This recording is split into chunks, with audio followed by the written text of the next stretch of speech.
ဘလောက်ခင်ဘလောက်ချစ်ပတ်စံချီမချစ်တော့အဲ့ဒါဘုန်းတို့ဘုန်းကြီးရောလူရောလူပဲဒါကြောင့်ပတ်စံမချီရရင်အကောင်းဆုံးပဲမြတ်စွာဘုရားအာဏာကျဒုက္ခတွေအကျွေးကင်းတာအချမ်းသာဆုံးပဲလေ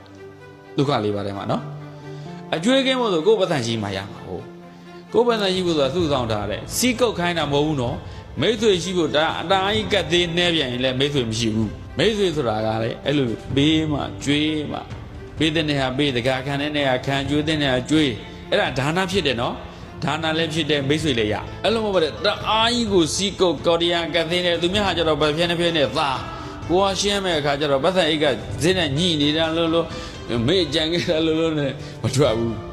တခါတော့ရမှာပေါ့အသုံးလေးကကျတော့ဟိုကောင်းလဲသွားပြီအဲဒီကနောက်လူပဲမှမခေါ်ချင်တော့အဲ့လိုလူကိုငွေချေးမလားငွေချေးတော့လည်းပြန်တော့လက်ပေါက်ကကတ်လိုက်တာတရားကို10ကလောက်ခွဲပြီးပေးတယ်10နဲ့မပြီးသူပတ်သက်နေရှိနေတယ်သိတယ်အဲ့ဒါဆိုတော့ဘုန်းတို့လူထဲမှာအဲ့ဒါအရေးကြီးပါလူလောကဂိုင်းဟုတ်ပြီစသွားအောင် networking ကို